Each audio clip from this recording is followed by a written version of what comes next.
इमरान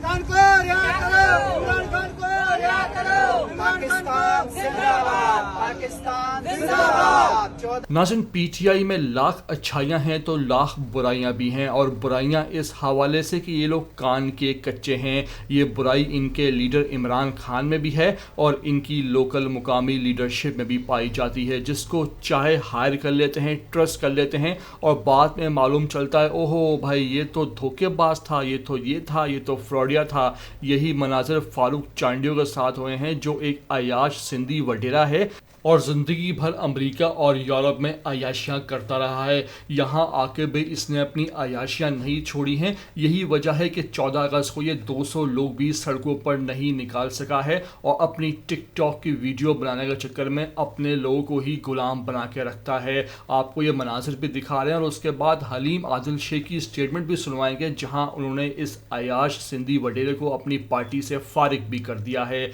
मज़ीद क्या कहना है उनका आपको मुकम्मल वीडियो में दिखाने लगे हैं, लेकिन वही बात के चैनल पर पहली बार आए हैं तो उसको लाजमी से सब्सक्राइब कर लें, लाइक करें, शेयर करें और कमेंट करके हमें अपनी कीमती राय से आगाह किया करें और इमरान खान के सपोर्टर होने का सबूत भी दिया करें।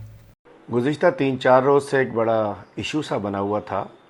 हमने सूबे में हमारे 7 और वाइस प्रेसिडेंट्स पहले से एक वाइस प्रेसिडेंट को हमने फारूक चांडियों को सिंध का लगाया था और उसके ऊपर एक कुछ वीडियोस थी बकौल उनके पुरानी थी, उसकी वजह से एक बड़ा तूफ़ान सा मच गया था।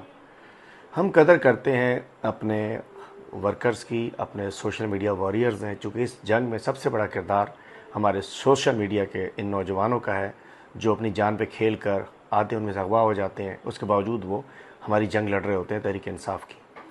तो हमें उनकी कदर करनी है, हमें सबकी जज्बात की कदर करनी है। अब नहीं है ऐसा, लेकिन जो भी है इस वक्त जो सूरत हाल चल रही थी, हम अपने सोशल मीडिया वॉरियर्स, हमारे जो फ्रंट लाइन सोल्जर्स हैं, उनकी जज्बात की कदर करते हुए, अपनी वर्कर्स के जज्बात की कदर करते हुए हमने इनको रिमूव किया है और उनका केस DRC को भिजवा दिया है।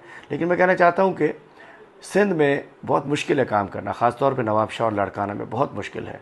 वहाँ लोग जो काम कर रहे थे, जो और भी काम कर रहे हैं पूरे सिंध में, और वो एक समझे कि जंग लड़ रहे हैं। यहाँ की हुकूमत भी नहीं आई है आज तक, पंजाब में आई है, KP में आई है, मरकज़ में आई है।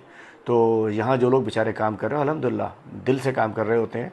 तो ज़रा देख लिया जाए कि सिंध में मुश्किल होती है, तो उन्हीं हालात के हिसाब से हमें चलना पड़ता है।